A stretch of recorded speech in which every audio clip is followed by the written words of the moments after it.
Have you ever wondered why some people can be very talented, intelligent, attractive, yet still feel not enough?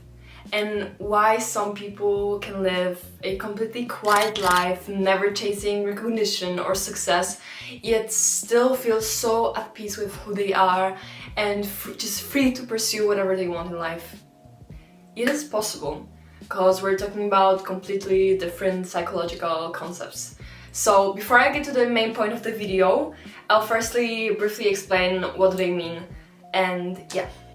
So the first one is your opinion about yourself. So it's basically like, what do you think about your character traits? Are you a kind person, or are you for example, punctual person?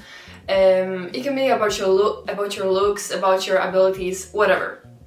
The second one is like something we can call self-esteem. So it's like a general opinion, perception of yourself. Is it positive or negative? Do you think you're a nice, cool person or not?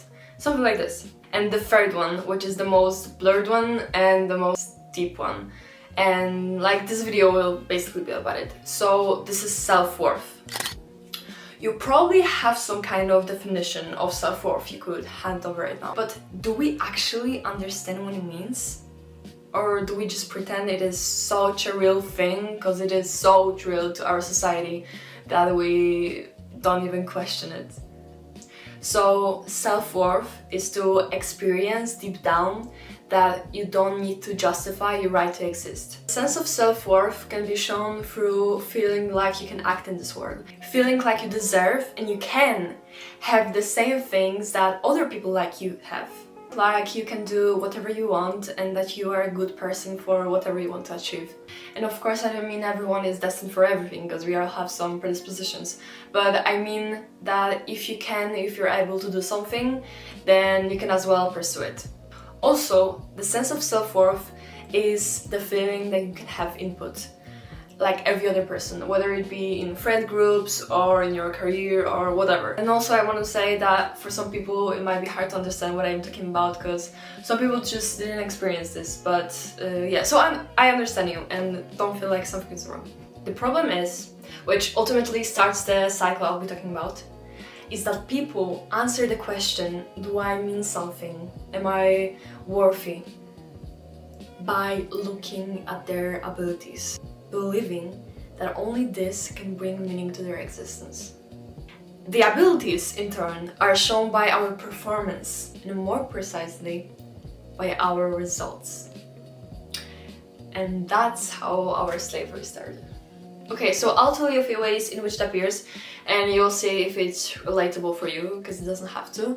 And also, the same as with electromagnetic field, it's a lot better to get to know it by its effects and not by it itself. So yeah. Do you ever become just a little quieter when someone walks in a room that seems more funny or smart or confident? Have you ever felt strangely uncomfortable when a friend achieved something you were working toward, even though you were genuinely happy for them?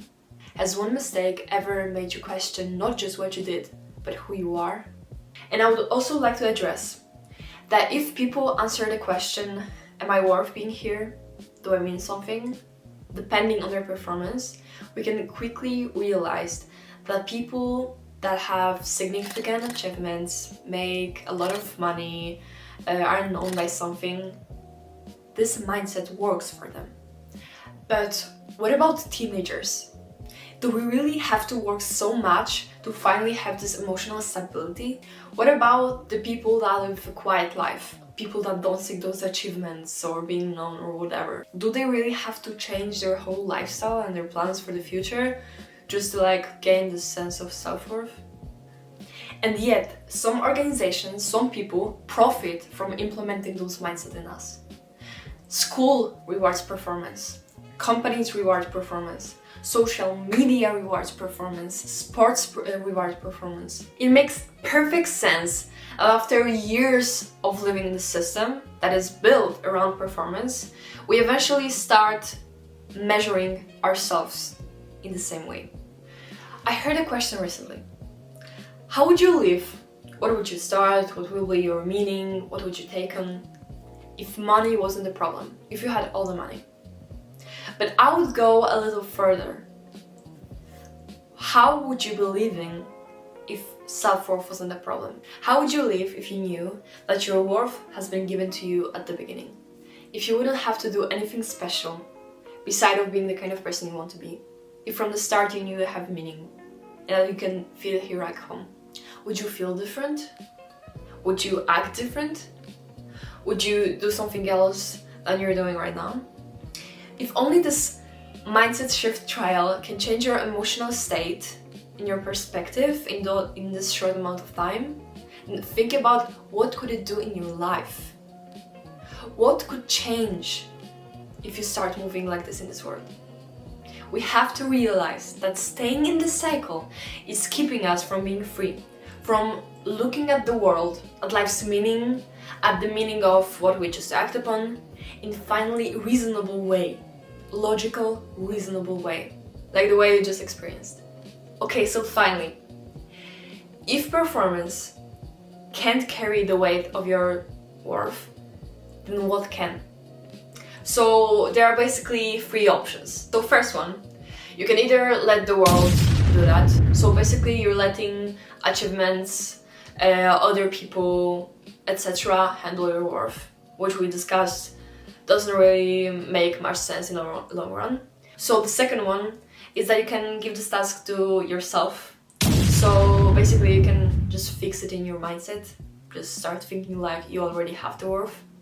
This is the solution that is often proposed by psychologists and mentors, so this kind of people.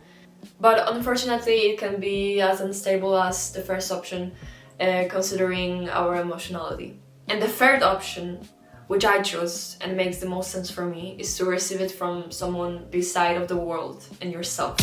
Something that doesn't rise or fall with either your emotions or world's opinion. For me, that's God, and I'm a Christian. Before I say more, I know I've traveled from psychology to something more like philosophy and theology, but don't you think that science sometimes runs out of answers when it comes to things like meaning? Okay, so that's the deal. We are told that we are made in God's image with a purpose, chosen to be in this world and free to choose who we want to be and what we want to do. This information can set you free only if you believe in something bigger than atoms and waves, something that had a purpose for everything that exists. And someone who lived 2000 years ago and was teaching for only 3 years and changed the world to this point sounds very legit. Okay, so basically that's the end of the video, and I'm just so happy to even record it, because it has always been my dream to talk about psychology, theology, about God and all of those things. So like you watching this is my just dream come true. So if you like this video, it will mean so much to me if you subscribe, and yeah, God loves you.